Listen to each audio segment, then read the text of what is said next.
अनुवर्तस्व मोहान निर्वर्त निर्वर्त मोहान निवर्तास्माद अधर्मतः। ये तू जो तपस्या कर रहा है ये अधर्म है, इसको छोड़ दे। ध्रुव जी ने सुन सब लिया, पर ध्रुव जी ने अपने मन में विचार किया कि जिस मेरी माता ने मेरे सिर पर हाथ रखकर कहा, बेटा जीव मात्र के देह धारण की सफलता भगवत साक्षात्कार में है, भगवत दर्शन में है, मुझे भगवत प्राप्ति का आशीर्वाद देकर भेजा है, वो माँ मेरी असली माँ यह कभी नहीं कह सकती कि बेटा भजन करना पाप है, अधर्म है, इससे पीछे हट जा, ये कभी नहीं कह सकती, ये कोई माया है। ऐसा विचार करके ध्रुव जी ने आंख खोलकर उसकी ओर देखा नहीं, रोती बिलखती रही, कुछ नहीं देखा। जब नहीं देखा तो वो माया भी नष्ट हो गई।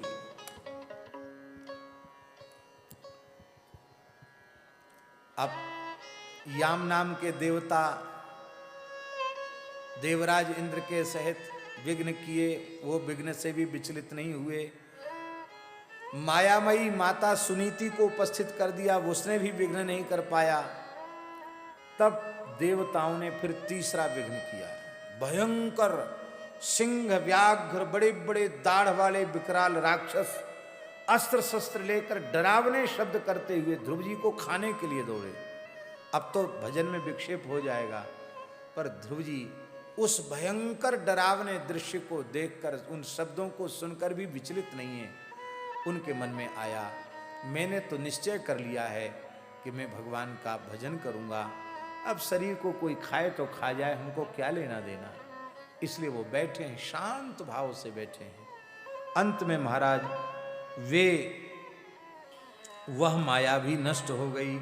रक्षांसि तानि ते नादा शिवास्तान्यायुधानि च गोविंदासक्त चित्तस्य ययुर्नेन्द्रिय गोचरम। गोविंद में उनका चित्त आसक्त था, इसलिए उन्होंने देखा नहीं, इनकी ओर आंख उठाकर भी नहीं देखा। अब तो देवताओं को बड़ा भय हो गया। इसकी तपस्या तो बड़ी विचित्र। संक्षोभम परमम जगमुः तत्परा भव शंकिता ततः सर्वासु मायासु विलीनासु पुनःसुराः। संक्षोभम परमम जगमुस्तत्परा भव शंकिता। अब तो महाराज देवताओं को अपनी पराजय के कारण बड़ा क्षोभ हुआ। ये बालक जीत गया और हम हार गए, कहीं ये बालक तपस्या करके देवलोक को न छीन ले, यही डर होता ना उनको। इसलिए जब वो देवलोक का अपने भजन से अतिक्रमण कर जाता तो देवता ठंडे पड़ जाते हैं। इसलिए तब तक भजन करना है जब तक देवलोक से भी उसका भजन ऊपर न उठ जाए, धरती से ऊपर उठे, फिर सिद्धों से, गंधर्वों से, इनसे भजन ऊपर उठते उठते देवताओं से भी भजन ऊपर उठ जाए। जब देवताओं को ये पक्का पता चल जाता कि इसको भूल कर भी भोगों का, स्वर्ग का लालच नहीं है, तो जो देवता विक्षेपक हैं वे ही सहयोगी हो जाते हैं। अभी हमने हरे राम बाबा का पद आपको सुनाया, बड़े विलक्षण थे महात्मा हरे राम बाबा। आमेर के जंगल में, जहां आजकल सल्या देवी है, आमेर के जंगल में एक बावड़ी है, अभी भी है। उस बावड़ी पर बाबा ने राम मंत्राज के अनुष्ठान का विचार किया। महाराज जी से कहा कि आपको रहना पड़ेगा, और महाराज जी में तो सेवा भाव था ही। महाराज बोले ठीक है, हम क्या करेंगे। बोले अब रोटी बनाने के लिए तो कोई चाहिए, तो सेवा के लिए महाराज जी। और अनुष्ठान दो महात्माओं का था, चित्रकूट वाले परम पूज्य प्रातः स्मरणीय पुजारी श्री रामचंद्र दास जी और हरे राम बाबा, ये दोनों अनुष्ठान में थे, मौन रह के अनुष्ठान। और महाराज जी अनुष्ठान में नहीं थे, महाराज जी तो अपना कुछ पाठ पूजा कर ले, बाकी रसोई बना के पवा देना। पुजारी जी भी अनुष्ठान में थे, बहुत पुरानी बात है। और हरे राम बाबा विचित्र थे, जिन लोगों ने दर्शन किया उनको पता है कैसे विलक्षण महात्मा थे। तो बाबा अपने शालिग्राम जी की सेवा करते और मंगलवार शनिवार हनुमान जी, छोटे से हनुमान जी थे, उनको चोला चढ़ाते, तो वो इतर में चढ़ाते। अब इतर महाराज तो बहुत कीमती आता, तो इतर भी चीज भी बढ़िया चाहिए उनको, घटिया नहीं, 1 नंबर से भी 1 नंबर इतर, 1 नंबर केसर, 1 नंबर इतर। और इत्र भी लगाते ना शालिग्राम जी में, तो थोड़ा नहीं लगाते, एक तरह से जैसे स्नान करा देते ना, ऐसे कराते। और जब खत्म हो जाता तो कहते, भट्टमाली जी कल के लिए टेसर नहीं है, इतर नहीं है, लेके आओ। अब महाराज कहाँ से लावें? तो एक भूरामल शर्मा जी थे जयपुर के, बहुत अच्छे थे, ब्राह्मण देवता, बाबा के शिष्य थे। तो महाराज वहाँ जाते थे, उनके वो व्यवस्था करते थे सामान की, इत्र व केसर चंदन वगैरह की व्यवस्था वो करते थे। तो महाराज जी ने कहा बाबा से कि 1-2 दिन पहले बता देते तो हम वहाँ चले जाते, अब आज ही रात को बता रहे हो, कहाँ से लावें इतने जल्दी? आप थोड़ा हिसाब से खर्च किया करो। अरे साधु जब कमाते नहीं हैं तो उनको हिसाब से खर्च करना चाहिए, किसी गृहस्थ पे भार बनना अच्छी बात नहीं है। महाराज जी ने ऐसा कहा उनको, नाराज हो गए महाराज जी पर, बोले अब हम तुमसे कहेंगे ही नहीं कि तुम लाओ हैं। महाराज जी से बोले कि हमारे ठाकुर जी की सेवा के लिए तो देवता आ जाएंगे सेवा करने, अब हमको किसी से नहीं कहना। नाराज हो गए बाबा। और सवेरे सेवा पूजा करने बैठे, आज इत्र बिल्कुल नहीं था। एक व्यक्ति आया, सत्य घटना सुना रहे हैं आप। एक व्यक्ति आया, साष्टांग प्रणाम किया बाबा को। अलौकिक पुरुष था, रेशमी श्वेत वस्त्र थे, बड़े दिव्य आभूषण धारण किए हुए था, 1 बोतल इत्र। बोले बाबा ये देवलोक का इत्र है, आप अपने ठाकुर जी को इसको सेवा में लगाइए। बाबा ने पूछा तुम कौन हो? बोले मैं यक्षराज कुबेर का सेवक हूं, यक्ष हूं मैं। आज मेरे स्वामी कुबेर जी ने कहा कि भजन करने वाले संत, उनके ठाकुर जी की सेवा के लिए इत्र समाप्त हो गया, वे बड़े दुखी हैं, तो ये इत्र उनको भेंट करके आओ। उनकी आज्ञा से मैं इत्र भेंट करने आया हूं। अब ये बाबा की इस प्रकार की बातचीत हो जाती थी, पर ये दृश्य किसी को नहीं दिखाई दिया। महाराज जी और पुजारी जी को भी नहीं दिखाई पड़ा कि कोई आया गया, पर इत्र की बोतल देखी दोनों ने। और जब महाराज बाबा ने फिर से इत्र से नहवाना शुरू किया, वो पूरा क्षेत्र सुगंध से गम, वो तो यहाँ का इत्र ही नहीं था महाराज, गमगमा उठा। तब महाराज जी ने पूछा कि बाबा आप तो कहते थे इत्र नहीं, इतनी बड़ी बोतल इत्र कहाँ से आया? बोले महाराज जी से बोले तू मत जा वहाँ भूरामल के पास, हमारा तो जजमान दे गया। यहाँ कौन जजमान आया? कहते कुबेर ने यक्ष भेजा और इत्र लेकर के भेजा ठाकुर सेवा के लिए।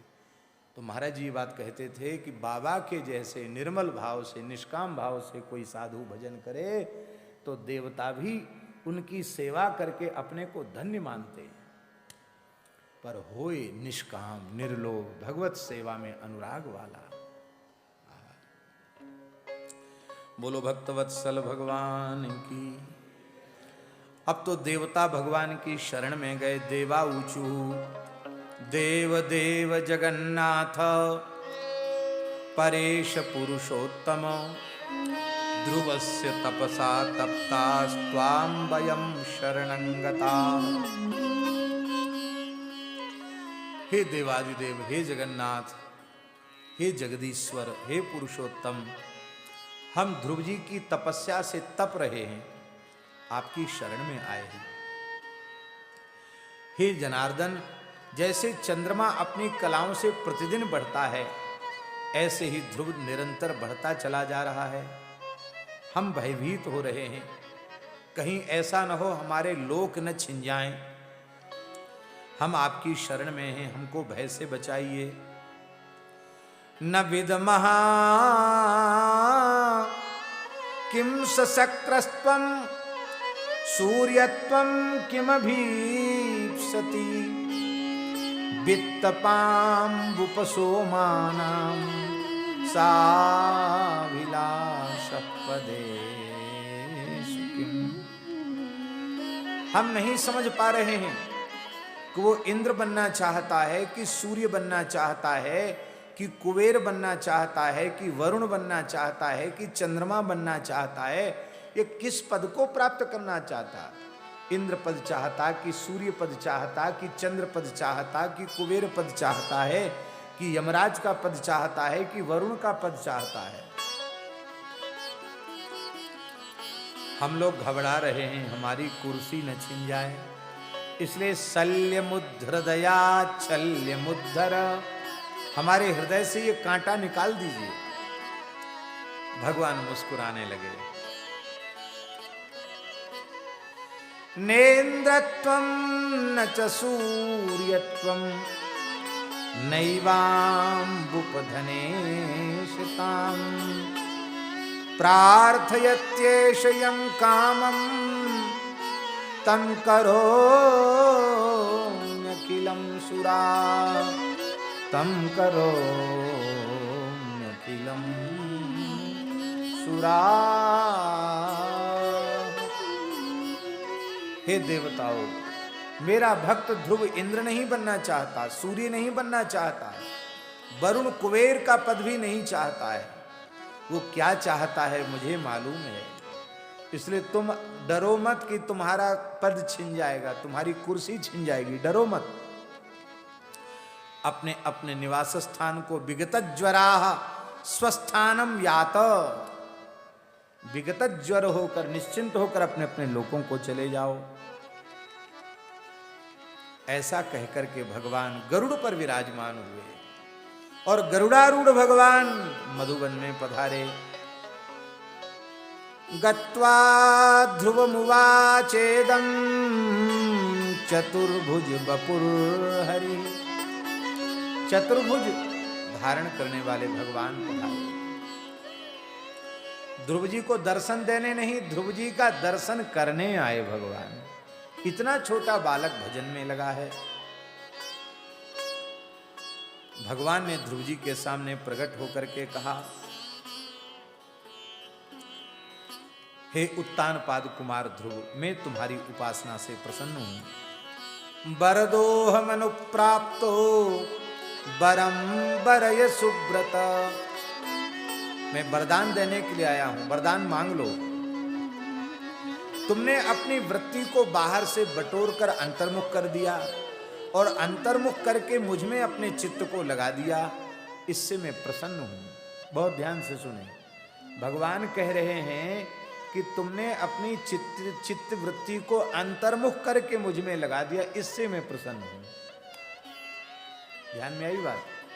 जो अपनी वृत्ति को बाह्य जगत से भोगों से बटोर कर भगवान में लगा देता है, अंतर्मुखी वृत्ति वाले से भगवान प्रसन्न होते हैं, बहिर्मुखी वृत्ति वाले से भगवान प्रसन्न नहीं होते। भगवान कह रहे हैं ध्रुव, तुम्हारी अंतर्मुखी प्रवृत्ति ने मुझे प्रसन्न कर लिया।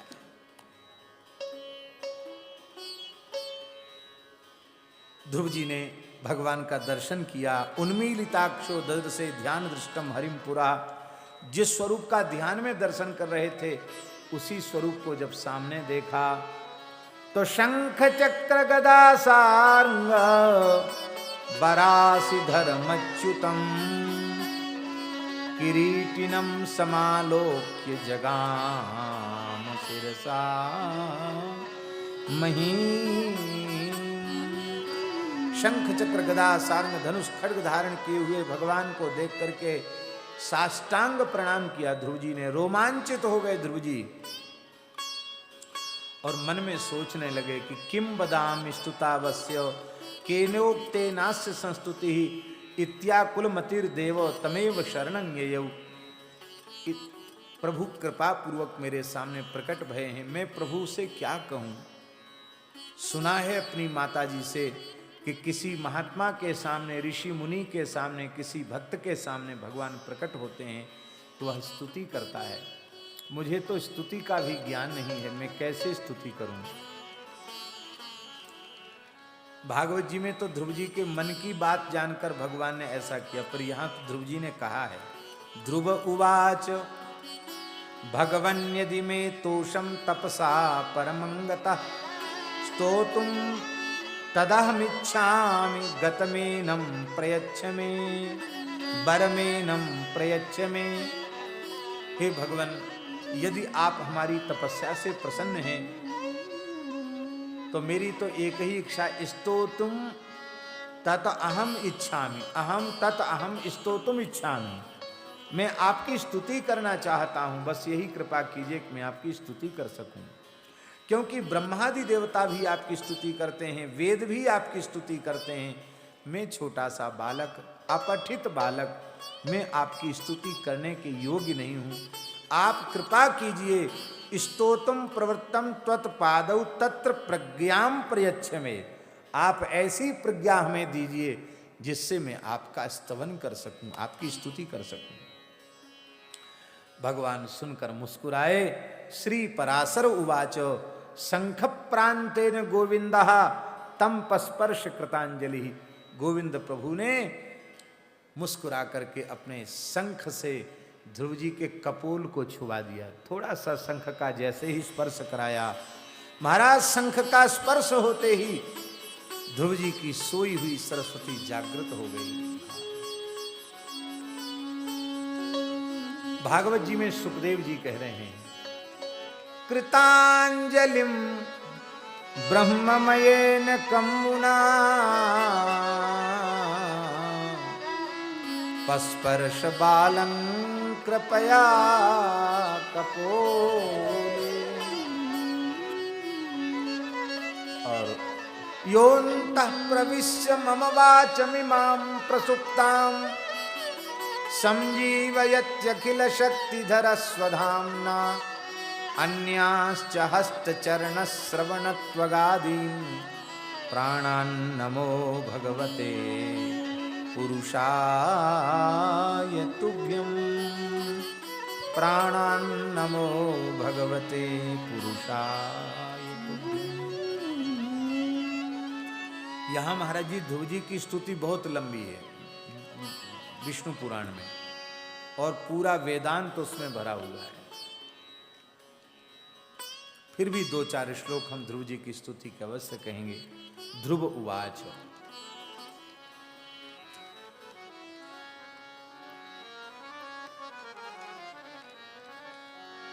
भूमिरापो नलो वायुः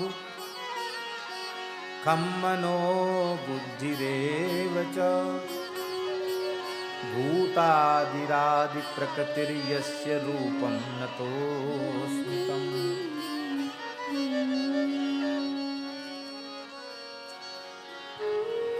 पृथ्वी, जल, तेज, वायु, आकाश, मन, बुद्धि, अहंकार, ये जो अष्टधा प्रकृति है, ये प्रकृति जिनका शरीर है, ऐसे शरीरी भगवान को हम प्रणाम करते हैं। महाराज जी, चेतन जीव और अचेतन प्रकृति, ये दोनों भगवान का शरीर हैं, भगवान शरीरी हैं। जो भगवान शुद्ध हैं, सूक्ष्म हैं, सर्वव्यापक हैं, परात्पर परम पुरुष हैं, जो अंतर्यामी रूप से जीव के भीतर शयन करते हैं, ऐसे परम पुरुष को हम प्रणाम करते हैं।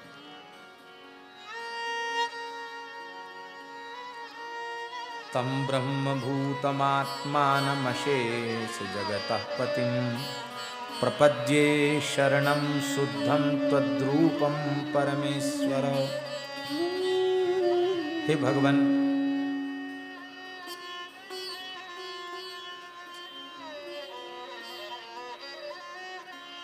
आप परम पुरुष परमात्मा हैं।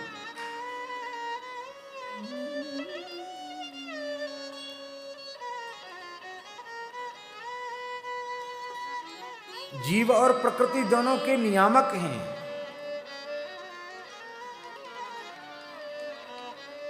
अनंत कोटि ब्रह्मांड नायक हैं, सर्वेश्वर परात्पर परब्रह्म हैं, और आप शुद्ध स्वरूप सबके प्राणप्रिय आत्मा हैं।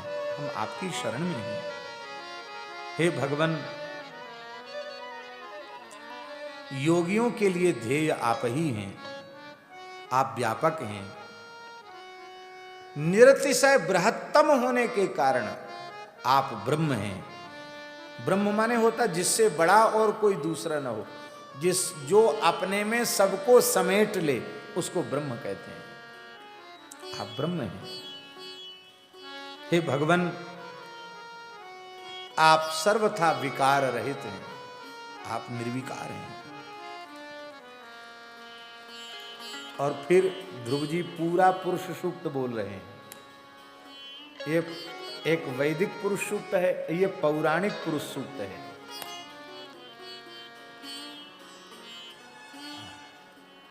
बहुत बढ़िया श्लोक है। 16 श्लोकों में पूरा पुरुष सूक्त है। सहस्रशीर्षा पुरुषः सहस्राक्ष सहस्रपात् सर्वव्यापी भुवस्पर्शात् अत्यतिष्ठत् दशांगुलम। श्लोक है। यदभूतं यच्च वैभव्यं पुरुषोत्तम तद्भवान् त्वत्तो विराट स्वराट सम्राट त्वत्तश्चाप्यधिपूरुषः अत्यरिच्यत सोधश्च तिर्यगूर्ध्वं च वैभुवः त्वत्तो विश्वमिदं जातं त्वत्तो भूत भविष्यति। पूरा क्रमशः एक एक मंत्र का आप ध्यान करते चले जाएं। वो है त्वद्रूप धारिणश्चान्तर्भूतं सर्वमिदं जगत् त्वत्तो यज्ञः सर्वभूतः प्रसदाज्यं प्रसदाज्यं पशुर्द्विधा त्वत्तः ऋजोऽथ सामानि त्वत्तच्छन्दांसि जज्ञिरे त्वत्तो यजुंसि जायन्तो त्वत्तो स्वाश्चैकतो दतः गावस्त्वत्तः समुद्भूतास्त्वत्तो जा अवयो मृगा त्वन्मुखात् ब्राह्मणास्त्वत्तो बाहो क्षत्रमजायत। मुखम ब्राह्मणस्य मुखमासीत् बाहु राजन्यः कृतः। वैश्यास्तवो रुजाताः शूद्रास्तव पद्भ्यां समुद्गताः अक्षणोः सूर्यो नीलः प्राणाश्चन्द्रमा मनसस्तव प्राणोन्तः शुशिराज्जातो मुखादग्निरजायत नाभितो गगनं द्यौश्चो शिरसः समवर्तत दिशास्त्रोत्राक्षितिः पद्भ्यां त्वत्तः सर्वमभूदिदं न्यग्रोधः सुमहानल्पे यथा बीजे व्यवस्थितः संयमे विश्वमखिलं बीजभूते तथा त्वयि। जैसे एक बट के वृक्ष में एक फल में कितने बीज होते हैं और इस एक फल के एक बीज में कितना बड़ा बट वृक्ष समाया होता है और उस बट वृक्ष में कितने बट वृक्ष समाये होते हैं। उसमें जितने फल लगने वाले हो उनका एक एक बीज बट वृक्ष है और उनमें कितने बट वृक्ष समाये हैं। ऐसे ही आप अति सूक्ष्म हैं, फिर भी अनंत अनंत ब्रह्मांड आप में समाहित हैं। हे भगवान, ह्लादनी संधनी शक्ति दोनों आप में विराजमान हैं। पृथक भूतैक भूताय भूत भूतायते नमः प्रभूत भूत भूताय तुभ्यं भूतात्मने नमः। व्यक्तम प्रधान पुरुषौ विराट सम्राट स्वराट तथा विभाव्योन्तःकरणे पुरुषेष्वक्षयो भवान्। सर्वस्मिन् सर्वभूतस्त्वं सर्वस्वरूपधृक् सर्वं त्वत्तस्ततस्त्वं नमः सर्वात्मने स्तुते। हे सर्वात्मा प्रभु, आपको प्रणाम है। अंतःकरण में आप ही महत्त्व प्रधान पुरुष विराट सम्राट स्वराट रूपों से प्रकट हैं। हे प्रभु, हम आपके चरण कमलों की शरण में हैं। हे भगवान, आप सर्वात्मक हैं, आप सर्वेश्वर हैं, सबके भीतर अंतर्यामी रूप से विराजमान हैं। तो जब आपसे कुछ छिपा हुआ है ही नहीं तो हम आपसे कहेंगे, आपसे कहने की आवश्यकता ही नहीं है। कथयामि ततः किन्ते सर्वं वेत्सि हृदि स्थितम्। हमारे हृदय की जो बात है उसको आप सहज ही जानते हैं, सब कुछ जानते हैं आप। हे भगवान, आपके दर्शन के पहले तो बहुत मनोरथ थे, मैं चाहता था सबसे ऊंचा पद, लेकिन अब उस पद को पाने की अभिलाषा नहीं रही। भगवान अब तो दर्शन करके लगता है कि जो मुझे चाहिए था वो मिल गया, अब उनको कुछ नहीं चाहिए। देखो यही है विशेषता भगवान की उपासना की। सकाम भावना भी चित्त में हो तो भी भगवान की ही उपासना करो। भगवत साक्षात्कार के क्षण में सकाम भक्त भी निष्काम हो जाता है। ये भगवत उपासना की विलक्षणता है, विशेषता है। भगवान मुस्कुराए, बोले मद दर्शनम ही विफलम राजपुत्र न जायते। मैं जानता हूं तुम निष्काम हो चुके हो, लेकिन मेरा दर्शन कभी व्यर्थ जाता नहीं है। मुझसे वरदान मांगो। मेरा दर्शन होने पर फिर कोई बात बाकी नहीं रह जाती है।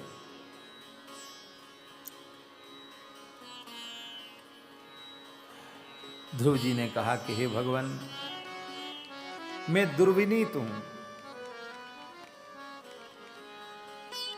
दुष्ट हृदय हूं। क्यों? आप जैसे करुणा में प्रभु को पाकर भी और मैं संसार की वस्तु चाहूं, दुर्विनीत हूं भगवान। तत्प्रसाद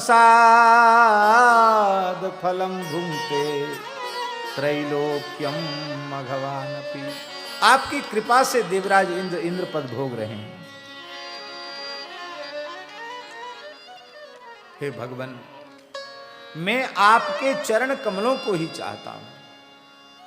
आधारभूतम जगतः सर्वेषां उत्तमोत्तमं प्रार्थयामि प्रभो स्थानम तत्प्रसादात् अतो व्ययम्। अव्यय स्थान, आपके चरण जो अव्यय स्थान है, मैं उसको चाहता हूं। भगवान मुस्कुराए और भगवान ने कहा, श्री भगवान उवाचो, भगवान ने कहा, बेटा ध्रुव, तुम मेरे पूर्व जन्म के बड़े भक्त हो। ये बात विष्णु पुराण की विशेष है। ध्रुव जी कह रहे हैं, भगवान कह रहे हैं कि तुम मेरे पूर्व जन्म के परम भक्त हो। तुम पूर्व जन्म में एक ब्राह्मण थे, तुम्हारे चित्त में बड़ा वैराग्य था। घर द्वार त्याग करके एकाग्रमति से माता पित्रोश्च शुश्रूषुर निज धर्मानुपालका, तुम अपने माता पिता की भी सेवा करने वाले थे, अपने धर्म का आचरण करने वाले थे, और तुम सब कुछ त्याग कर जंगल में मेरी उपासना के लिए आए थे। सब कुछ विशेषताएं तुम्हारे भीतर थी, लेकिन एक चूक हो गई उस जन्म में तेरे द्वारा। क्या?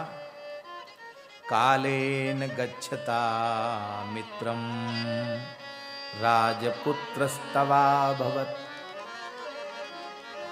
जंगल में एक राजकुमार आया करता था, उस राजकुमार की तुम्हारे में श्रद्धा हो गई और वो तुम्हारे निकट आने जाने लग गया, तुम्हारी राजकुमार से मित्रता हो गई। रजोगुणी जीव से संपर्क, यही तेरे उस जन्म की बड़ी चूक थी।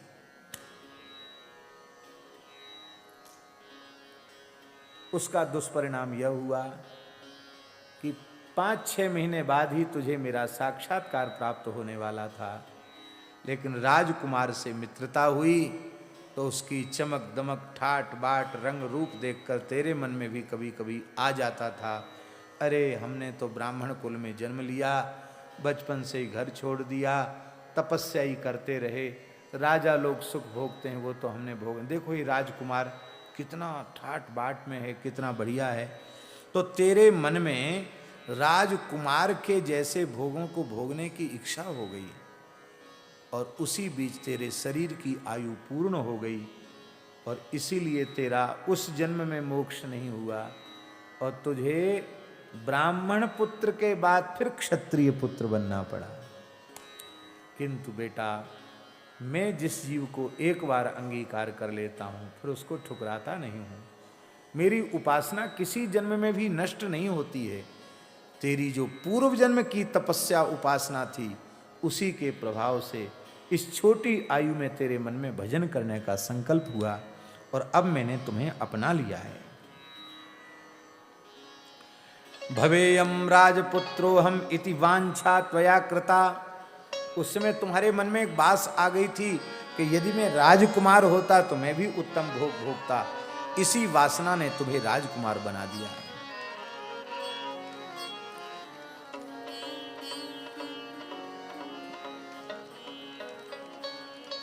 यद्यपि ये तेरी वासना तुझे दुखमय संसार के चक्र में धकेलने वाली थी, लेकिन मैं जब कृपा करता हूं तो मैंने महान योगी स्वयंभुव मनु के कुल में तुझे जन्म दिया।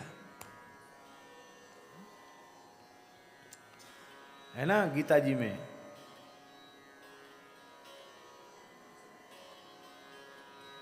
शुचि नाम श्रीमताम गेहे योग भ्रष्टो भी जायते। और वहाँ जो जन्म है वो अत्यंत दुर्लभ जन्म है। वहाँ पूर्व जन्म के अनुसार वो साधन में अपने आप लग जाता है। इसलिए इतनी छोटी अवस्था में तेरी भजन में प्रवृत्ति हो गई।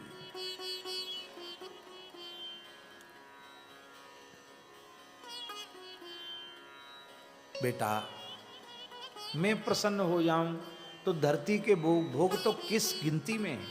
अरे स्वर्ग का इंद्रपद भी किस गिनती में है। मैं तुम्हारे ऊपर प्रसन्न हूं। बेटा मेरी कृपा से आज मैं तुझे ध्रुवपद प्रदान कर रहा हूं। सप्तर्षीणाम अशेषाणाम ये च वैमानिका सुरा सर्वेषामुपरि स्थानम तव दत्तम मया। सबसे ऊपर स्थान आज मैं तुम्हें प्रदान कर रहा हूं। हे ध्रुव, कुछ ऐसे भी पुण्यात्मा होते हैं जो 4 युग तक ऊपर के लोकों में रहते हैं, सतयुग त्रेता द्वापर कलयुग। कुछ ऐसे होते हैं जो 1 मनवंतर तक रहते हैं। 71 चतुर्युगी का 1 मनवंतर होता है। 71 बार सतयुग त्रेता द्वापर कलयुग 71 बार बीत जाते हैं, उतना 1 मनवंतर होता है।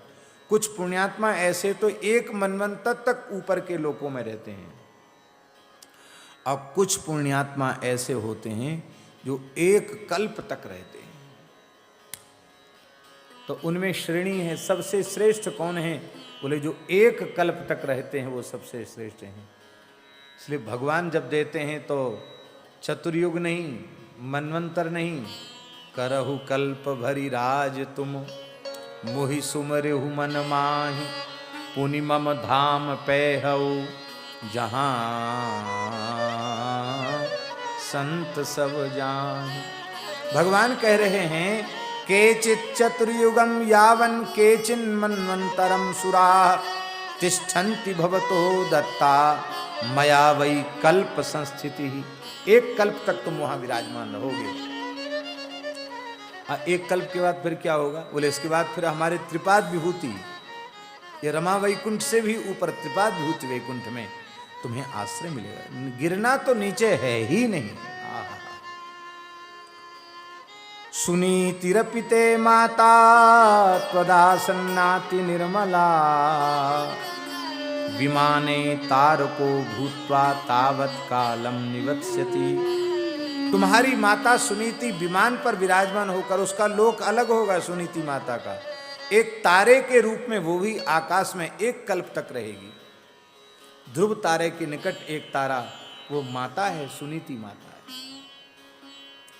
इसलिए महाराज जी हमारे संतों ने कहा जननी जने तो भक्त जने के दाता के सू नाही तो जननी बांझ रहे वृथा गंवावे नूर। मलुकदास जी कहते हैं मलुक सो माता सुंदरी जहां भक्त अवतार बिना भगत बांझे भई जन्मी खर कतवार। यदि भक्त को जन्म नहीं दिया तो गधों को पैदा किया है, ऐसा मलुकदास जी कहते हैं।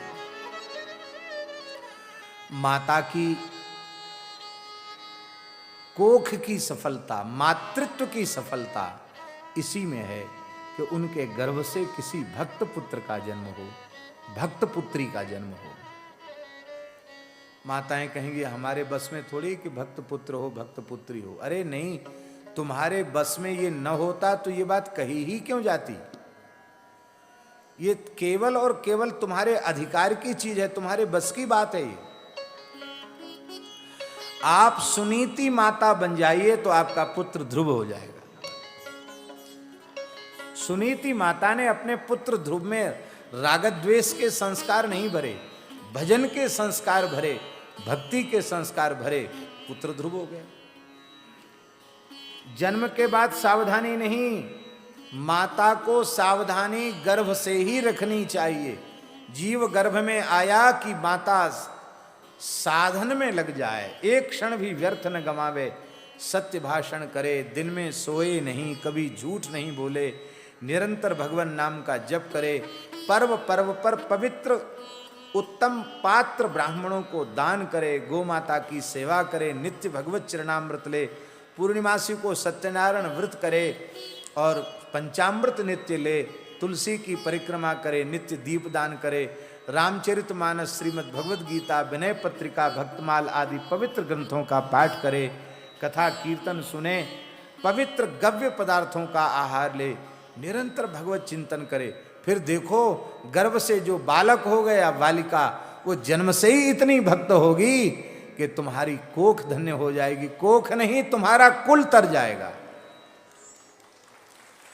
अब पेट में तो है जीव, बालक या बालिका, और मैया मोबाइल चला रही है, सिनेमा देख रही है, गीत गजल गाने सुन रही है, तो पेट से एक्टर पैदा नहीं होंगे और क्या कोई देवता पैदा होंगे कि कोई भक्त पैदा होंगे। छोटे छोटे बच्चे महाराज ऐसे एक्टिंग करते हैं, वो जैसे पेट में अभिमन्यु ने चक्रव्यूह का भेदन सीख लिया था ना, ऐसे ही वो आजकल के बालक बालिकाएं पेट से ही एक्टर बन के पैदा होते हैं। इसलिए माताओं से प्रार्थना है, भगवान की दया से वे गर्भिणी होवें तो बहुत सावधान हो जाएं। उनको भजन की भी जरूरत नहीं पड़ेगी यदि उनकी संतान भक्त हो गई। मीरा करमेती जैसी बेटी हो गई, ध्रुव प्रहलाद जैसे बेटे हो गए, तो उनके सैकड़ों कुल तर जाएंगे।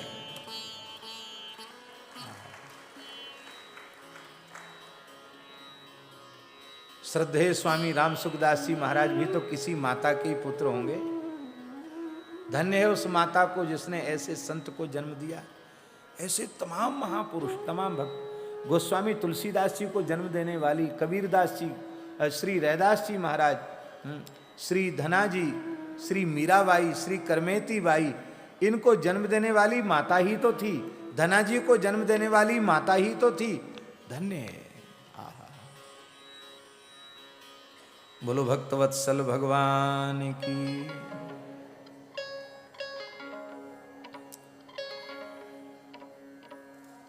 गर्भगत जीव पर संस्कारों का बड़ा तेजी से प्रभाव पड़ता है।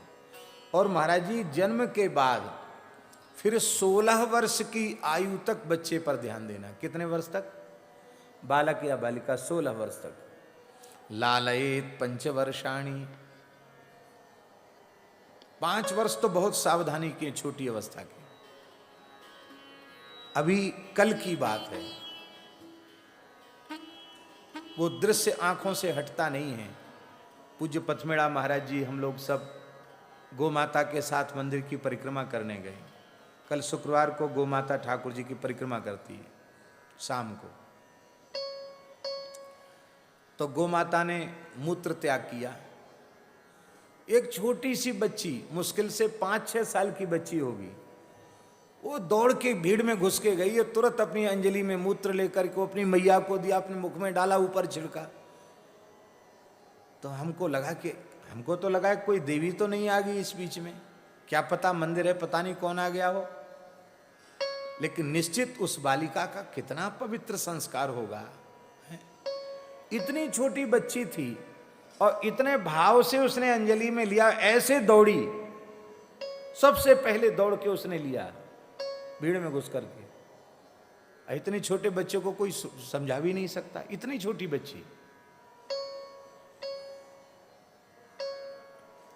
निश्चित ही ये संस्कार उसकी माँ के दिए हुए।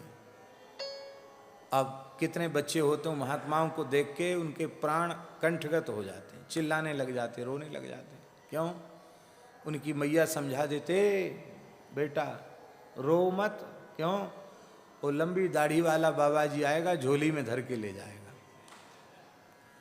अब वो छोटे से बच्चे वो यही समझ लेते हैं कि जितने ये दाढ़ी वाले बाबा जी हैं, ये सब झोली में बच्चों को रखने का ही काम करते, और कोई काम नहीं है इन पर। अब वो वही भाव उनके भीतर भर दिया गया, तो काहे को प्रणाम करेंगे? वो देखते ही रोने चिल्लाने लग जाते। ये भाव नहीं। हमारे ब्रज में ब्रजवासी बालक संतों से बहुत प्रेम करते हैं, कभी नहीं डरते। क्यों? वो तो जन्म से ही उन्होंने संतों को ही देखा है। ब्रज के छोटे से छोटे गांव में भी चले जाओ तो संतों को देख के बालक चुप, रोते हुए बालक चुप हो जाते हैं। हमारे मोहल्ला में किसी ब्रजवासन का बच्चा रोता और चुप नहीं होता तो हमारे मनसुख लाल जी महाराज पहुंच जाते तो चुप हो जाते। इनको कलयुग बाबा कहते, मनसुख लाल जी पहुंच जाते, अपनी जेब में प्रसाद रखते, प्रसाद दे देते, बच्चे चुप हो जाते। लाला चुप है जा, बाबा आवेगो प्रसाद लेके आवेगो, प्रसाद देखती बालक चुप हो जाते। बच्चों को अच्छे संस्कार दो। कई बच्चों में बड़े क्रूरता के संस्कार होते हैं, उन संस्कारों को प्रक्षालित करना चाहिए।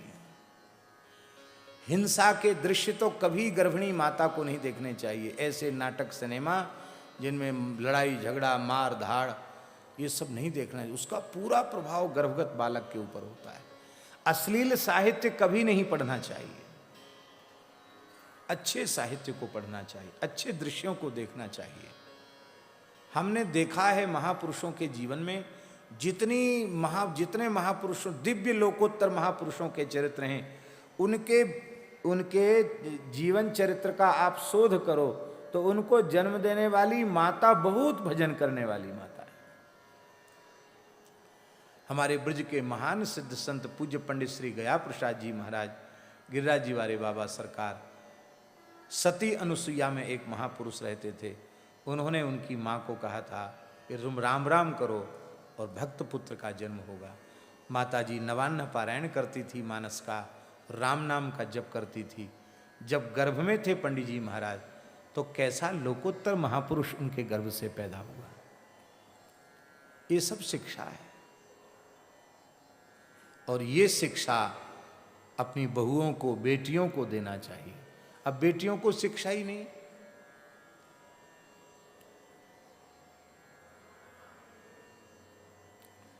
यह फैशन बन गया कि हमारी बेटी को कुछ करना नहीं आता।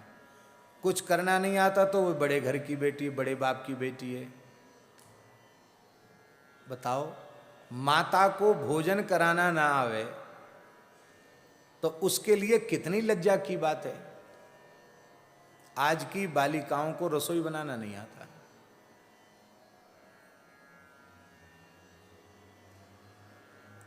माताएं अपने हाथ से परोस के जो जिमाती हैं या अपने हाथ से रसोई बनाती हैं, उनके बनाते समय जो वात्सल्य होता है, जो उनका पवित्र भाव होता है, वो भाव उस अन्न के साथ हमारे विचारों में सात्विकता देता है।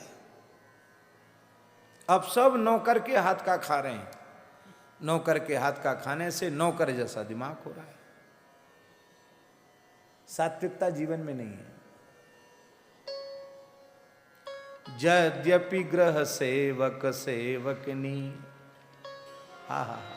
अनंत कोट ब्रह्मांड नायक सर्वेश्वर परात्पर पर ब्रह्म भगवान श्री राम, हजारों सेवक सेविकाएं महल में हैं, लेकिन श्री किशोरी जी अपने हाथ से रसोई बना के पवाती, कौशल्या जी अपने हाथ से बनाकर पवाती। ये शिक्षा है।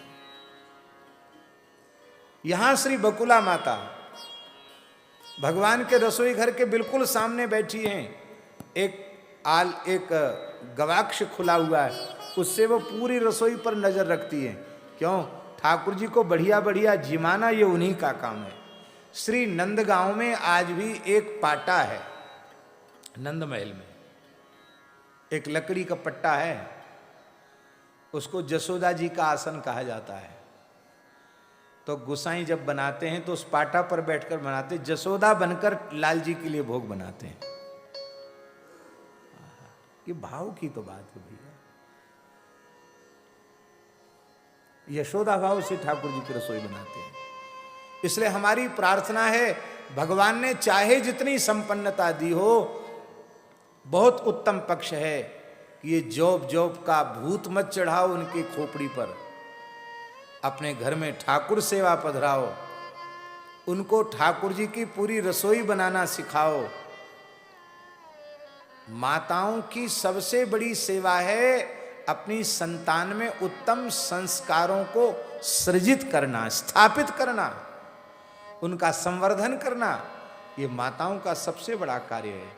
और इस कार्य के लिए उन्हें, उनकी ड्यूटी तो, आदमी की ड्यूटी तो 5-7 घंटे में पूरी, उनकी तो 24 घंटे की ड्यूटी है। इसलिए उनके घर ही बिगड़ते हैं जिनके घर में उत्तम गृहिणी का अभाव होता है। अब हम ये भी नहीं कहते किसी की ऐसी विपत्ति हो, आवश्यकता हो कि भाई घर में बिना महिलाओं के कमाए, नौकरी किए बिना काम ही न चल रहा हो तो एक आपद धर्म मानेंगे। वस्तुतः शास्त्रों के अनुसार स्त्रियों की कमाई खाकर अपना निर्वाह करने वाला पुरुष, उसको देवता जीवित नहीं मानते, उसको मरा हुआ मानते हैं, उसको मृत मानते हैं। वो मृतक के समान है। स्त्री के उपार्जन से अपना पेट भरने वाला व्यक्ति वो देवताओं की सभा में निंदित होता है। पुरुष इतना निकम्मा हो गया कि गृहलक्ष्मी को कमाई करने के लिए घर से बाहर जाना पड़ा। इसलिए भगवान की सेवा खुद करो। भले ही पर्व पर आकर पुजारी ब्राह्मण वैदिक पद्धति से पूजन करावें, पर ठाकुर सेवा अपने हाथ से नित्य करो। ठाकुर जी की रसोई खुद बनाओ, बड़े बूढ़ों की सेवा स्वयं करो।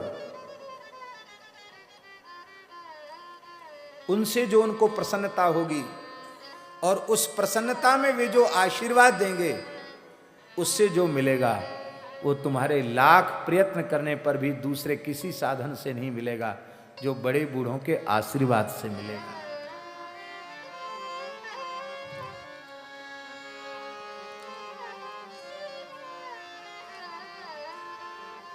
एक महानगर में, नाम तो बिल्कुल वाणी पर आ ही गया था लेकिन हमने रोक लिया। एक महानगर में एक मारवाड़ी वैश्य के घर में गए। रविवार था, तमाम लोगों को बुला रखा था, सत्संग था। थोड़ी देर सत्संग हुआ, फिर हम जाने लगे तो हमने देखा कि एक डॉक्टर आए हैं। तो हमने पूछा उनसे कि कोई घर में बीमार है क्या? तो उन्होंने बड़े निराश और उपेक्षा के भाव से उन महानुभाव ने कहा, क्या करें महाराज, बहुत दिन हो गए पिताजी को पड़े पड़े, राम जी भी लगता भूल गए, बहुत दिन से पड़े हैं, बिस्तर पर पड़े हैं।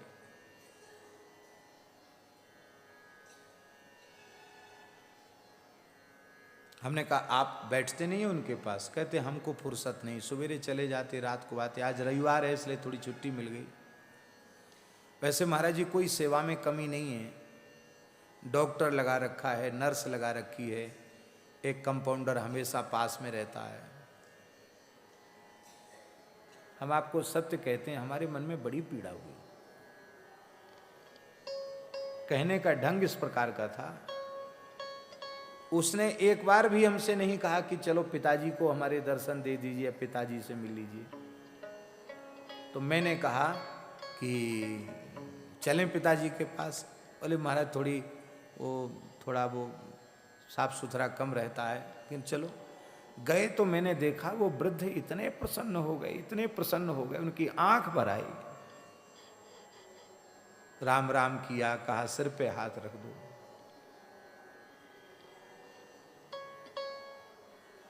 भाई इन बड़े बूढ़ों को तुम्हारे धन की जरूरत नहीं है। अच्छा है डॉक्टर लगा रखा है, नर्स लगा रखी है, पर घर के बच्चे बड़े बूढ़े खुद सेवा करें, उनके चरणों को सहलावें, उनको भगवान की चर्चा सुनावें, वो प्रसन्न होंगे। पर ये धीरे धीरे समाप्त होता चला जा रहा है। और समझ लो, जैसा तुम अपने बड़े बूढ़ों के लिए कर रहे हो, वही तुम्हारे लिए तुम्हारी नाते पोते करने वाले हैं। इसलिए अपने लिए ठीक रखना चाहते हो तो अपने से बड़े बूढ़ों का आदर करना आरंभ कर दो, तो तुम्हारे, क्योंकि वो बच्चे किससे प्रेरणा लेंगे? तुमसे ही तो प्रेरणा लेंगे। तुम अपने माता पिता की सेवा नहीं करते तो वे तुम्हारे बच्चे तुम्हारी सेवा भला क्यों करने लगे? नहीं कर सकते हैं। बोलो भक्तवत्सल भगवान की। तो मातृत्व सफल हो जाता है। श्री भगवान ने ध्रुव जी को एक वरदान अपनी ओर से दिया। विचित्र बात लिखी है महाराज जी, ये भागवत जी में नहीं है, ये यहाँ है। भगवान कहते हैं कि जो मनुष्य प्रातःकाल सायंकाल, हे ध्रुव जी, तुम्हारे चरित्र का स्मरण करेंगे, तुम्हारे नाम का कीर्तन करेंगे, ये च त्वां मानवाः प्रातः सायं च सुसमाहिताः कीर्तयिष्यन्ति तेषां च महत्पुण्यं भविष्यति। जो मनुष्य सायंकाल प्रातःकाल, हे ध्रुव जी, तुम्हारे मंगलमय चरित्र का स्मरण करेंगे, उन्हें अक्षय पुण्य की प्राप्ति होगी।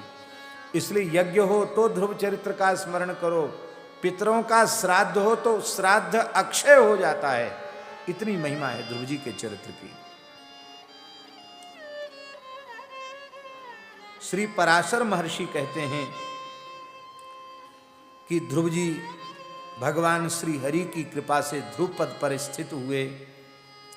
अपने माता पिता की धर्म पूर्वक उन्होंने सेवा की, द्वादशाक्षर मंत्र का जप किया और सब कुछ उन्होंने प्राप्त कर लिया। उनका लोक भी बन गया और उनका परलोक भी बन गया।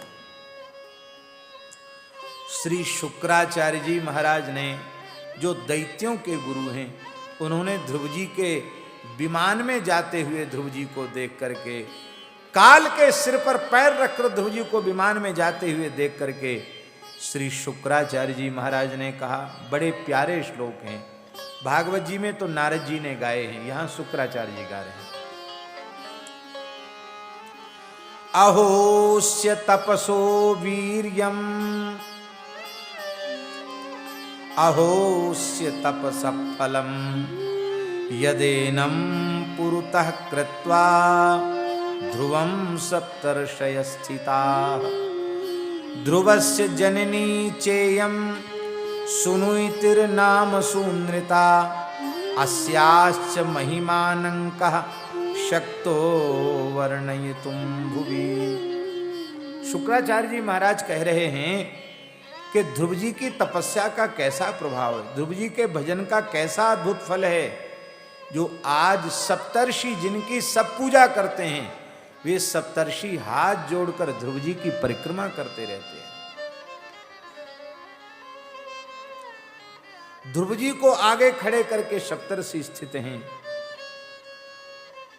धन्य है सुनीति का सत्य, सुनीति का सदाचार, सुनीति का पातिव्रत धर्म धन्य है, जिसने ध्रुव जैसे पुत्र को जन्म दिया। संसार में सुनीति के जैसी माता कौन हो सकती है?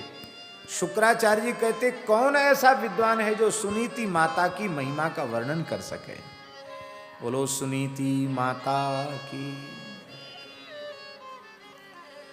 जो इस ध्रुव के ध्रुव लोकारोहण वैकुंठारोहण चरित्र का श्रवण करता है, सर्व पाप विनिर्मुक्तः विष्णु लोके महीयते, संपूर्ण पापों से मुक्त होकर स्वर्गलोक विष्णुलोक को प्राप्त करता है। स्थान भ्रंशम न चाप्नोति दिवा वा यदि वा भुवि सर्व कल्याण संयुक्तो दीर्घ कालन से जीवती। कोई अपनी नौकरी से अपने पद से नीचे निकल गया हो तो ध्रुव जी के चरित्र का को पढ़े तो पुनः उसको अपना पद मिल जाएगा। वो पदच्युत नहीं होगा, सस्पेंड नहीं होगा, ये भी लिखा है। तो ध्रुव जी का पद अटल है। अपने पितरों के निमित्त कोई ध्रुव चरित्र का पाठ करे तो उनके पितरों का स्वर्गलोक से पतन नहीं होगा, उनके पुण्य बढ़ जाएंगे। ऐसी ध्रुव चरित्र की महिमा है। बोलो श्री ध्रुव जी महाराज की।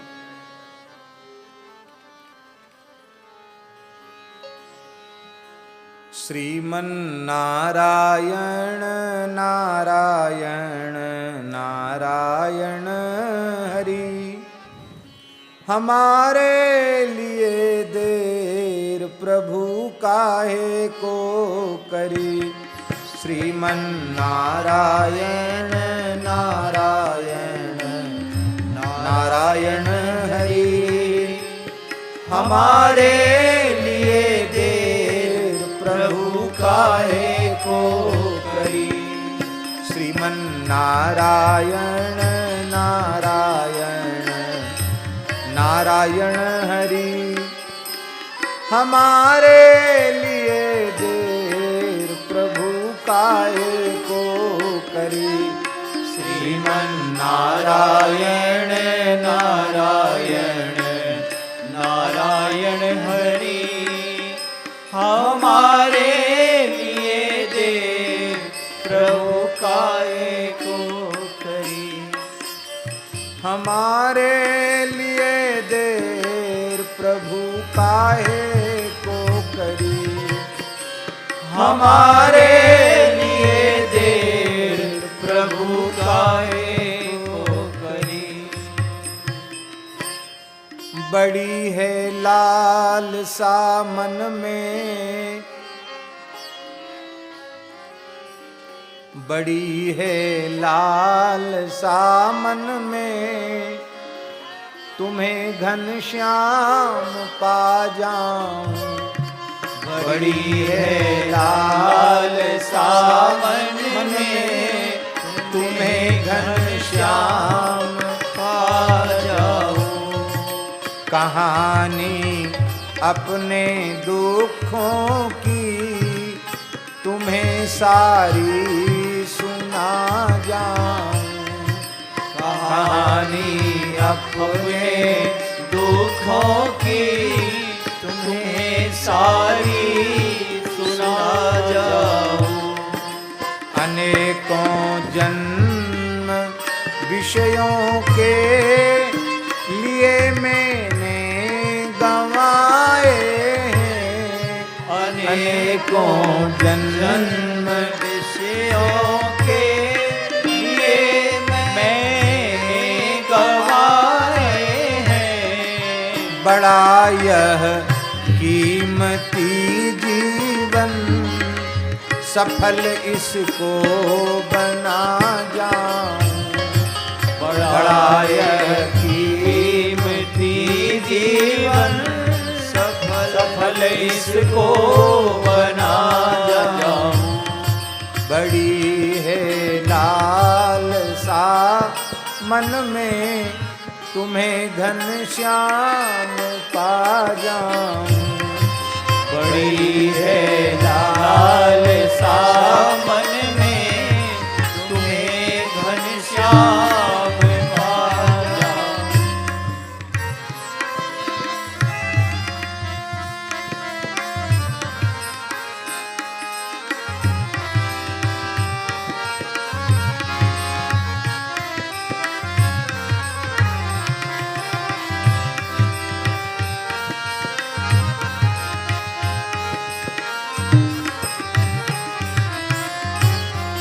अनेकों जन्म विषयों के लिए मैंने गंवाए हैं। अनेकों जन्म विषयों के लिए मैंने गंवाए हैं। बड़ा यह कीमती जीवन, सफल इसको बना जाऊं।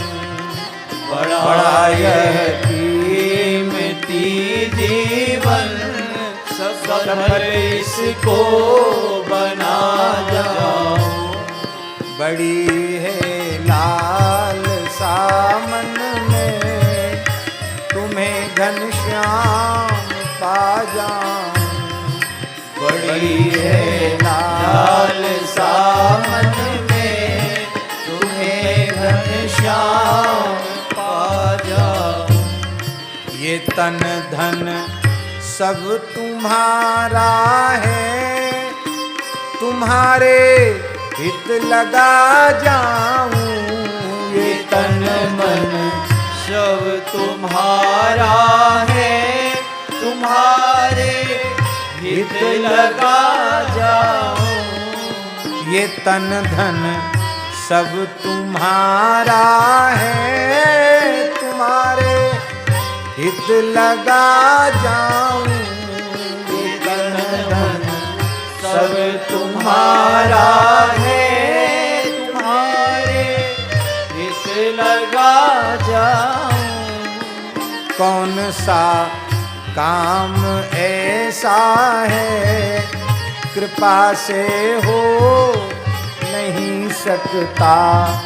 कौन सा काम ऐसा है, कृपा से हो नहीं सकता। बड़ी है लालसा मन में, तुम्हें घनश्याम पा जाऊं।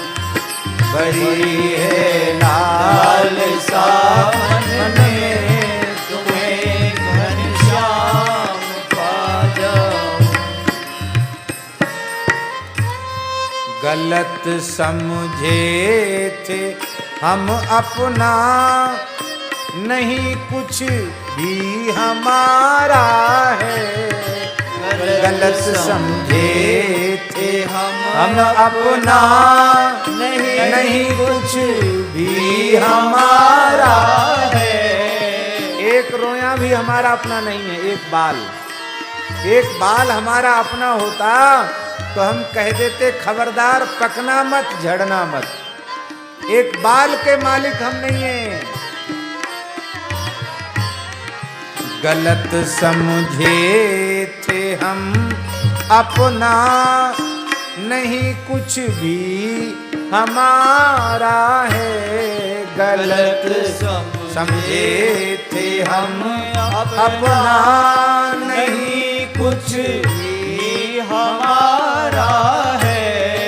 ये तन धन सब तुम्हारा है, तुम्हारे हित लगा जाऊं।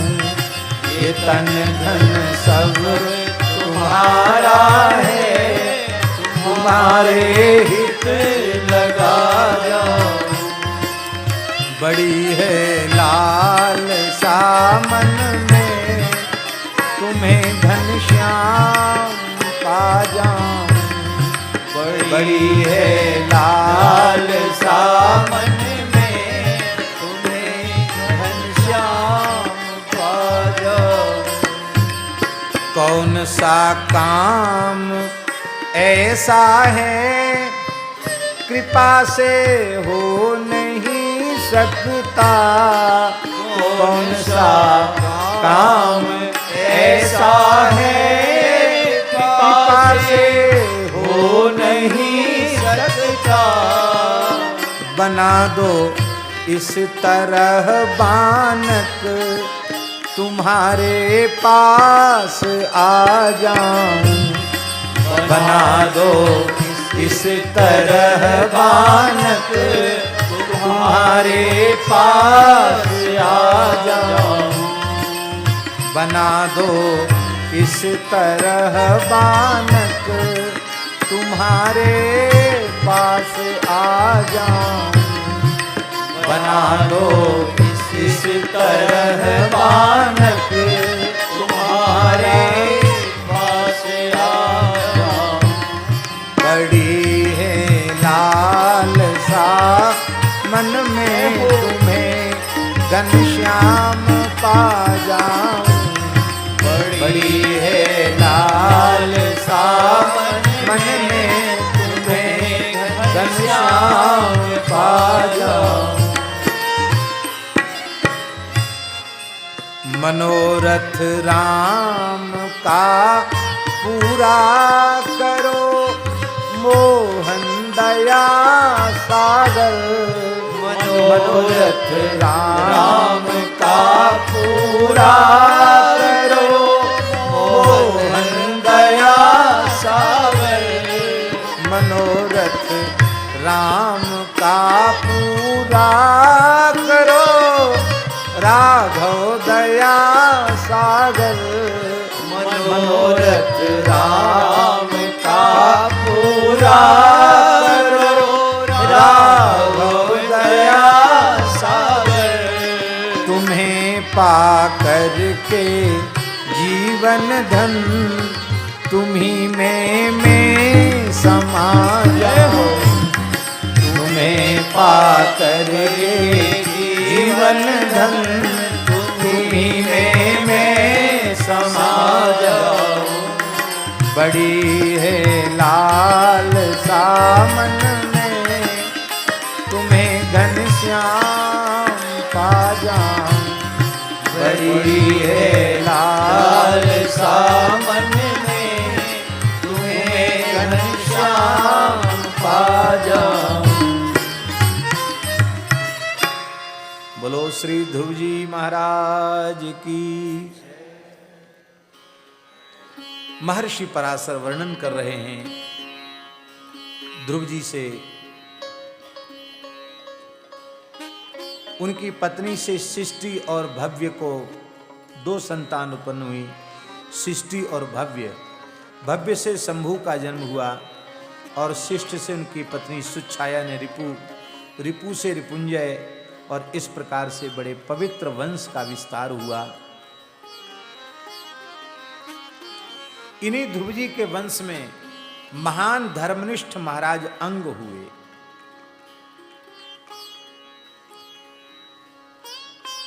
अंग का विवाह मृत्यु की कन्या, यम की कन्या, मृत्यु की कन्या सुनीता से अंग का विवाह हुआ। यद्यपि पद्म पुराण के अनुसार अंग ने बड़ी कठोर तपस्या करके भगवान से वरदान मांगा था, मुझे भक्त पुत्र प्राप्त हो, पर पुत्र पहले तो भक्त था, बाद में दुष्ट हो गया, ऐसा पद्म पुराण में लिखा है। एक पाखंडी का संपर्क प्राप्त करके वो दुष्ट हो गया। पहले बेन बड़ा धर्मात्मा था, वर्णाश्रम धर्म का पालन करता था, गौ ब्राह्मण सबकी पूजा करता था, यज्ञ श्राद्ध तर्पण सब करता था पहले बेन, पद्म पुराण में लिखा है। और एक पाखंडी आ गया, नंगा धड़ंगा,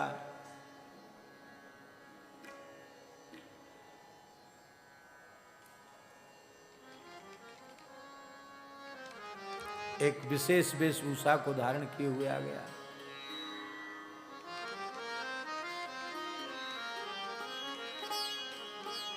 एक झाड़ू जैसी लिए था और उसने कहा कि अरे क्या ये यज्ञ से क्या होता है, तर्पण क्या है, श्राद्ध क्या है, देवी क्या है, देवता क्या है, सबकी निंदा की। और उसने एक विशेष धर्म में उसको दीक्षित कर दिया। वो अधर्म रूपधारी धर्म में उसे दीक्षित किया और उसने घोषणा कर दी, न यष्टव्यम न दातव्यम न होतव्यम कथंचन, भोक्ता यज्ञस्य कस्त्वन्यो ह्यहम यज्ञपति प्रभु। आज के बाद कोई यज्ञ नहीं करेगा, दान नहीं करेगा, हवन नहीं करेगा, वेद का पाठ नहीं करेगा। जिसको करना मेरा भजन करो, मेरी उपासना करो। ऋषियों ने जाकर इसको समझाया, तुम राजा हो, राजा भगवान का अंश होता है, ऐसा मत करो। लेकिन इसकी समझ में नहीं आया। बेन ने कहा, रे मेरे अतिरिक्त ईश्वर कौन हो सकता है, यज्ञेश्वर मैं ही हूं, तुम्हें पता नहीं है। ब्रह्मा विष्णु शंकर वायु यम वरुण कुबेर सब तो राजा के शरीर में रहते हैं। नृपस्यैते शरीरस्था सर्वदेव मयो नृपा। इसलिए मैं जो कहूं वही धर्म है, मेरी आज्ञा है। आज से कोई दान नहीं करेगा, यज्ञ नहीं करेगा, हवन नहीं करेगा। जैसे स्त्री का परम धर्म है पति की सेवा, ऐसे तुम सबका धर्म है मेरी पूजा। ऋषियों ने देखा कि अरे ये तो भगवान की निंदा कर रहा है। ऋषियों ने उसको फटकार लगाई, हन्यताम हन्यताम हन्यताम हन्यताम पापो इत्युचुस्ते परस्परम।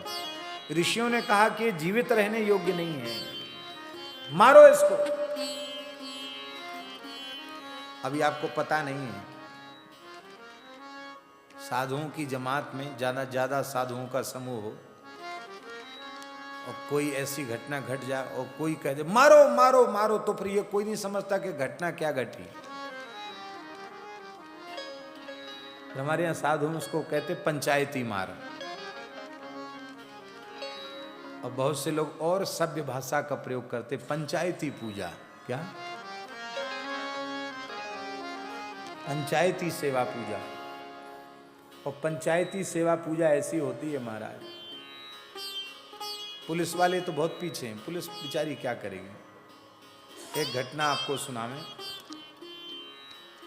जिन हरेराम बाबा के पद सुना रहे हैं ना, उन्हीं की बड़ी विचित्र विचित्र घटना है। प्रयाग कुंभ में थे, डाकोर खालसे में। उस समय डाकोर के आचार्य पद पर परम पूज्य प्रातः स्मरणीय अनंत श्री संपन्न श्री स्वामी राम नारायणाचार्य जी महाराज विराजमान थे। बड़े अच्छे महापुरुष थे, साधु सेवा में बड़ी निष्ठा थी उनकी।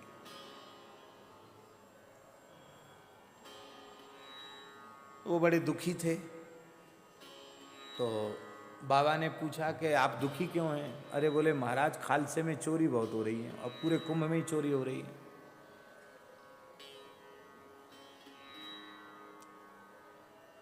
बाबा बोले ठीक है, अब हम चोर पकड़ के दिखाएंगे आपको, पर एक शर्त है, जब हम कहें तब पुलिस में दिया जाएगा, तो उसके पहले पुलिस में नहीं देंगे। बोले ठीक है। तो बाबा सोते बहुत कम थे, तो जगते तो वैसे ही थे, माला फेरते रहते थे। उन्होंने अब थोड़ा पहरा लगाना शुरू कर दिया। वो ठाकुर जी की लीला बाबा, रात को ही चोर पकड़े गए, दो थे, वही सब जगह आसपास चोरी करते। महाराज उन्होंने भी भेष महात्माओं को ही बना रखा था, दाढ़ी वाड़ी मुड़ा के, लंबे चौड़े तिलक लगा के, वो महात्माओं का भेष बना रखा था उन्होंने। बाबा तो बाबा थे, बड़ा मजबूत शरीर था बाबा का। तो बाबा ने देख लिया उनको, देख के ही दोनों हाथ से एक हाथ से उनका एक हाथ पकड़ लिया। इतनी जोर से पकड़ा कि वो खूब मजबूत थे और उन्होंने बहुत कोशिश की, पर वो छुटा नहीं पाए बाबा से हाथ। और बाबा ने हल्ला मचाया। अब महाराज जी जग गए, सब जग गए। आधी रात का समय था, 1:30-2 बजे का। पकड़ लिया, मारो मारो मारो मारो। अब सब त्यागी तपस्वी जगे और कोई चिपिया लेके, कोई लक्कड़ लेके, कोई कंडा लेके, जिसके हाथ में जो पड़ा। महाराज जी पुलिस नहीं बुलानी पड़ी, पुलिस बिना बुलाए दौड़ेगी, मार डालते उनको। पुलिस आ गई, पंचायती मार ऐसी होती है। और फिर इसके बाद बाबा बोले देखो तुमने पुलिस बुला ली। बोले पुलिस बुलाई नहीं, अपने आप आ गई। तो बाबा बोले पुलिस से कि देखो तुम लोग छूना नहीं, तुम रहो खाली साथ में, पूरे मेला के चोर बिना पकड़े भाग जाएंगे। तो क्या किया, रात में तो पिटाई की, बांध लिया उनको, और सवेरे उन दोनों चोरों को उनका भेष बदल दिया, क्योंकि भेष थोड़ा गलत भेष पहने थे ना, भेष के अनुरूप काम नहीं कर रहे थे, तो भेष उनका बदल दिया, पजामा जम्मा पहना दिया उनको, और भेष बदल के रस्सी में दोनों का हाथ बांध के, और सब महात्मा कीर्तन करते हुए पूरे कुंभ में शोभा यात्रा निकाली महात्माओं ने। अब लोग पूछें कि श्री महंतों की पेशवाई और ये तो सब निकलती ही है, ये क्या हो रहा है भाई कुंभ में? तो सब लोग पूछें, बोले वो चोर पकड़ेगा, उनकी पिटाई होगी, उनकी शोभा यात्रा निकल रही। महाराज वो शोभा यात्रा क्या निकली, सारे कुंभ मेला के जितने चोर सब ठेका पर आए थे सब भाग गए, मेला छोड़ के भाग गए सब, एक चोर वहां नहीं रहा। तो पंचायती मार बड़ी विचित्र होती। महात्मा ने मारो मारो मारो मारो मारो इसको, बड़ा दुष्ट है, भगवान की निंदा करता है। तो कुछ नहीं था उनके पास, कुशा थे, कुशा, कुशों का ही प्रहार, जल का प्रहार, कुश का प्रहार करने लगे। महान बलिष्ठ बलवान बेन गिर गया, बलपूर्वक उसकी दाहिनी भुजा का मंथन किया। इसके शरीर से एक पाप निकला, इसके शरीर का पाप पुरुष निकला बेन के शरीर से। काला काला ठिनगा, पीली पीली आंखों का, चिपटी नाक का। उसने ऋषियों को प्रणाम किया। ऋषियों ने कहा, निषीद बैठ जा। प्रणाम करके वो बैठ गया। बोले, तुमने आज्ञा का पालन किया इसलिए तुम निषाद हो गए। राजा के शरीर से तुम्हारा जन्म है, जंगल का राज्य तुम्हारा, जाओ। ऐसा भी वर्णन मिलता है। उस प्रथम निषाद पुरुष के विनम्र व्यवहार को देखकर महात्माओं को करुणा जगी।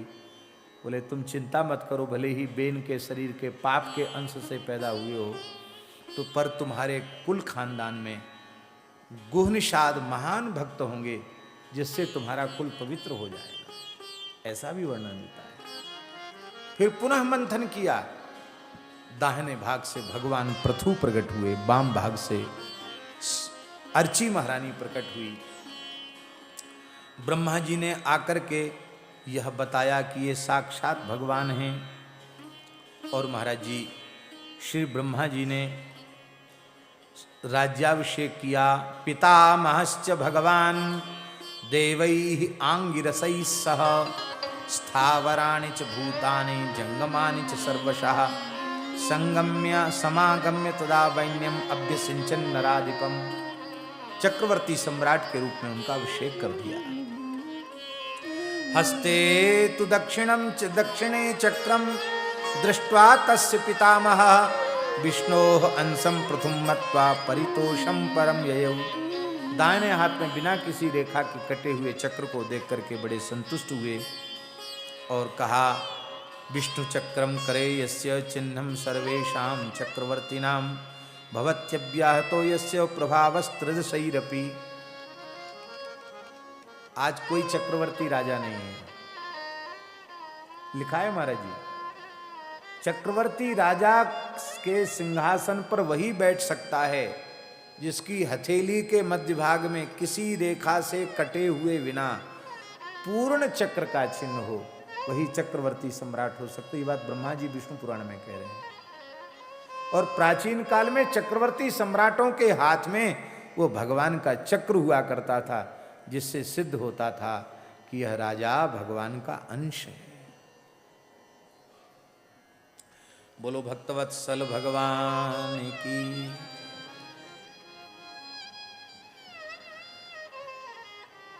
अब तो प्रसन्न होकर के उन्होंने शासन आरंभ किया। श्री पराशर महर्षि कह रहे हैं, अनुरागात ततस्तस्य नाम राजेत्यजायत। प्रजा के प्रति अनुराग से, प्रजा के रंजन से उनका नाम राजा हुआ। श्री पृथु जी महाराज को समुद्र भी मार्ग दे देता था, उनका रथ समुद्र में भी चलता था थल के समान। पर्वत भी उनको मार्ग दे देते थे। उनकी ध्वजा कहीं झुकती नहीं थी, ध्वजभंग नहीं होता था, प्रकृति हट जाती थी, उनके ध्वजा में कोई अवरोध उपस्थित न हो। एक समय की बात है, श्री पृथु जी महाराज यज्ञ कर रहे थे। तस्य वै जातमात्रस्य यज्ञे पैतामहे शुभे। ब्रह्मा जी महाराज उस यज्ञ में उपस्थित थे। वो पैतामह यज्ञ था, ब्रह्म यज्ञ था, ब्रह्मा जी का ब्रह्मा संबंधी यज्ञ था। जैसे विष्णु यज्ञ रुद्र यज्ञ होते हैं, ऐसे वो ब्रह्म यज्ञ था, ब्रह्मा जी का यज्ञ था। वो यज्ञ श्री पृथु जी महाराज कर रहे थे। और उस श्रौत यज्ञ में सूतः सूत्याम समुत्पन्नः सौत्ये हनि महामति। कहते उसमें सोमाविशव भूमि से महामती सूत की उत्पत्ति हुई। अग्नि कुंड के भाग का नाम है सूती, और उस सूती से सूत जी की उत्पत्ति हुई। अग्नि से प्रकट हैं सूती जी। जैसे यज्ञ होते हैं, स्मार्त यज्ञ होते हैं, यज्ञ का कुंड होता है, स्वाहाकार बोलकर आहुति दी जाती है, ऐसे ही श्रौत यज्ञों में स्वाहाकार के स्थान पर वषटकार का प्रयोग किया जाता है और पुरोडास बनाया जाता है। जौ का कूट करके उसके आटे से बाटी जैसी बनाई जाती है और मिट्टी के तिकोने ऐसे टुकड़े होते हैं, उनको वैदिकों की भाषा में कपाल कहा जाता है। उनको रखा जाता है कुंड के भाग में। जैसे सर्वतोभद्र में अलग अलग भाग होते हैं ना, ऐसे उसमें भाग होते हैं। ये इंद्र का भाग है, ये बृहस्पति का भाग है, ये वरुण का भाग है, ये कुबेर का भाग है। तो जिसका जो भाग होता है उसी पर वो कपाल मिट्टी के रख करके और उस पर बषटकार का प्रयोग करके वो बाटी जैसी रखी जाती है। उसी पुरोडास को प्रसाद के रूप में लिया जाता है, जिसको कहते पुरोडास चह रासव खावा। तो इंद्र संबंधी हवि को, पुरोडास को बृहस्पति संबंधी क्षेत्र में जैसे ही छोड़ा गया तो उस सोमाभिषव नामक स्थान से, सूती के भाग से, प्रज्वलित अग्नि से एक तपे हुए स्वर्ण के समान कांति वाला बालक प्रकट हुआ। उसका नाम सूत रखा गया। व्यास जी ने उसे शिष्य बनाया, उसे पुराण विद्या का आचार्य बनाया। ये बात इसलिए विष्णु पुराण की बात है, हम अपने मन से नहीं बोले, श्लोक है। इसलिए हम ये निवेदन कर रहे हैं कि वर्तमान समय में व्यासपीठ की मर्यादा भी बहुत अधिक अतिक्रमित होती चली जा रही है। किसे बैठना चाहिए, किसे नहीं बैठना चाहिए, ये मर्यादा विलुप्त प्राय है। और लोग सीधे सूत जी का नाम लेते हैं।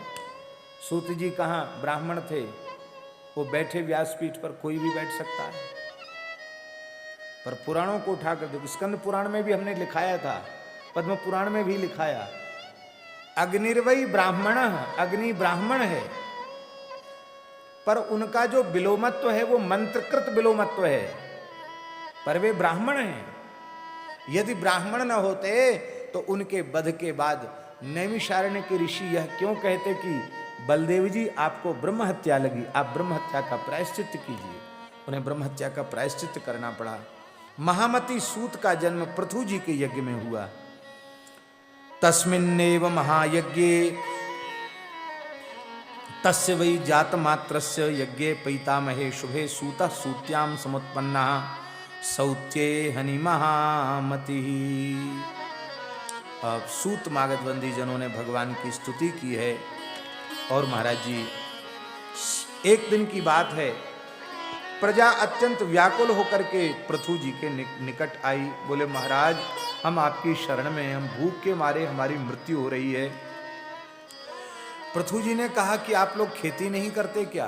बोले महाराज, खेती करें क्या, धरती ही अन्न को खा जाती है। यह सुनकर आपको क्रोध हुआ और आपने आजगव नाम के धनुष पर प्रत्यंचा चढ़ाकर टंकार किया। पृथ्वी का आदि दैविक स्वरूप गाय का है। गाय का रूप धारण करके पृथ्वी भागने लगी। पृथु जी ने पीछा किया तो पृथ्वी ने कहा, पृथिव्युवाच स्त्री बधे त्वं महापापम किम नरेन्द्र न पश्यसि ये न मां हन्तुमत्यर्थं प्रकरोषि नृपोद्यमम्।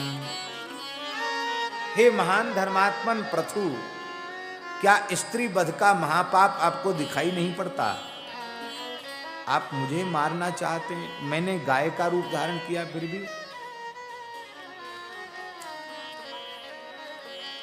पृथु जी बोले, एकस्मिन् यत्र निधनम प्रापिते दुष्ट कारिणी बहूनाम भवति क्षेमम तस्य पुण्य प्रदो बधा। किसी के वध में भी बड़ा पुण्य मिलता है। एक व्यक्ति ऐसा है जो अनेकों लोगों को दुखी कर रहा है, सब अशांत हो रहे हैं, सब दुखी हो रहे हैं। उस एक को, राजा का कर्तव्य उस एक को फांसी दे दे, खत्म कर दे, जिससे तमाम लोग सुखी हो जाएं। उसको पाप नहीं लगेगा, उसको पुण्य होगा। और उस आतताई को राजा जीवित छोड़ता है और वो लगातार पाप कर रहा है, लोगों को सता रहा, वो पाप राजा को भोगना पड़ेगा। पृथ्वी ने कहा चलो ठीक है, हमारा दोष आप मान रहे हैं, हमको समाप्त करना चाहते हैं, तो ये तुम्हारी प्रजा कहां टिकेगी फिर? बोले आत्मा आत्मयोग बले नेमा धारी श्याम्य हम प्रजा, मैं अपने आत्मयोग से, आत्मबल के योग से अपनी प्रजा को धारण करूंगा। माने भगवान ने कहा कि पृथ्वी पहले तू यह विचार तो कर कि तुझे बनाया किसने? मैंने बनाया तो मैं दूसरी पृथ्वी भी बना सकता हूं अपने योग बल से। अब तो पृथ्वी को समझ में आ गया। पृथ्वी ने कहा भगवान मैं आपके स्वरूप को भूल गई थी, आप साक्षात परम पुरुष परमात्मा हैं, मेरा दोष नहीं है जो मेरी उर्वरा शक्ति नष्ट हुई है। अधर्मी पापी राजाओं के राज्य में धरती की उर्वरा शक्ति नष्ट हो जाती है। मैंने गाय का रूप धारण किया है, यही मेरा आधिदैविक स्वरूप है, और मैं साक्षात गो स्वरूपा पृथ्वी हूं, जो चाहो मुझसे प्राप्त कर लो। अब तो मनु जी को बछड़ा बना करके पृथ्वी जी ने सारे अन्नादि पदार्थों का दोहन कर दिया, और इंद्र को बछड़ा बना करके देवराज इंद्र को बछड़ा बना करके देवताओं ने अमृत का स्वर्ण पात्र में दोहन किया। बृहस्पति जी को बछड़ा बना करके ऋषियों ने वेद की ऋचाओं का दोहन किया, और महाराज जी प्रहलाद जी को बछड़ा बना करके असुरों ने आसव का दोहन किया, और विश्वावसु को बछड़ा बना करके गंधर्वों ने संगीत विद्या का दोहन किया। कपिल जी को बछड़ा बना करके सिद्धों ने योग सिद्धियों का दोहन किया। इसका मतलब बासुकी नाग को बछड़ा बना करके और सर्पों ने विष का दोहन किया। इसका मतलब है इस विश्व ब्रह्मांड में जितनी भी वस्तुएं हैं, चाहे कला हो, विद्या हो, ज्ञान हो, संगीत हो, नृत्य हो, अन्न हो, धन हो, वनस्पति हो, सब कुछ गाय से ही प्रकट है, सब कुछ गाय के दोहन से प्रकट हुआ है। इसलिए सर्व काम दुघा धेनुहु और सर्व काम दुघा मही, ये पृथ्वी सर्व काम दुघा है। गाय में एक विशेषता होती है, गाय अपने शरीर के जितने अंश को कपाना चाहे उतने अंश को कपा देती, बाकी शरीर ठीक रहता है। देखा आपने कभी? जो गैया पालते उनको पता है, वो कंधे को हिलाना चाहे तो खाली कंधा ऐसे हिल जाए, बाकी शरीर ठीक रहेगा। तो पृथ्वी में भी भूकंप जितने अंश में भूमि में कंप आना चाहता उतने अंश में भूमि में कंप हो जाता है। सारी धरती नहीं कांपती है, क्यों? गाय है ना, वो जितना अंश हिलाना चाहती उतने अंश में कंपन हो जाता है, भूमि कंप आ जाता है। श्री पृथु जी महाराज ने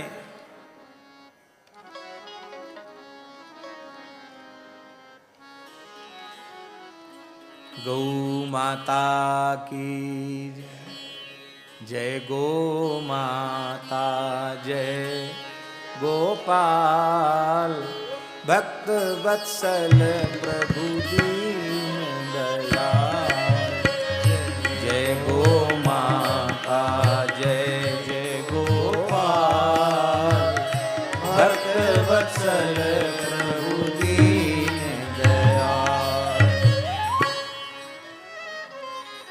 पृथु जी महाराज ने धरती को समतल कर दिया।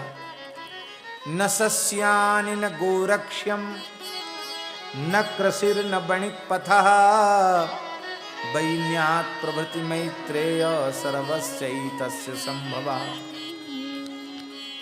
पृथु जी महाराज के प्रकट होने के पहले लोग खेती नहीं करते थे, ऐसे ही अपने आप जो अन्न पैदा हो जाता था उससे निर्वाह हो जाता था। कृषि किस ऋतु में कौन सा बीज बोना चाहिए, खेती कैसे करना चाहिए, ये पृथु जी ने सिखाया। पहले गायें ऐसे ही जंगल में स्वच्छंद रूप से रहती थी और ऋषियों को दूध आदि दे देती थी हव्य कव्य के निर्वाह के लिए। पृथक रूप से गोपालन नहीं था, पर पृथु जी महाराज ने विधिवत गौशालाओं का निर्माण और गो सेवा कैसे करनी चाहिए ये पृथु जी महाराज ने सिखाया। ये लिखा है विष्णु पुराण में। प्रथम गोपालक गो सेवक पृथु जी महाराज। पहले व्यापार भी व्यवस्थित नहीं था। कितने तरह का व्यापार कैसे करना चाहिए ये भी पृथु जी ने सिखाया। सर्वस्यैतस्य संभवः, ये सब पृथु जी के द्वारा हुआ। पहले आहार फलमूलानि प्रजानाम अभवत् तदा। बहुत ध्यान से सुनिए। लोग कहते पहले लोग मांस खा के ही रहते थे। विष्णु पुराण सबसे पहला पुराण है और सभी वर्तमान के विद्वानों ने भी विष्णु पुराण को सबसे प्राचीन माना है। और विष्णु पुराण में महर्षि पराशर कह रहे हैं कि पहले सारी सृष्टि कंदमूल फल का आहार करती थी, कोई मांस नहीं खाता था, लिखा है इसमें।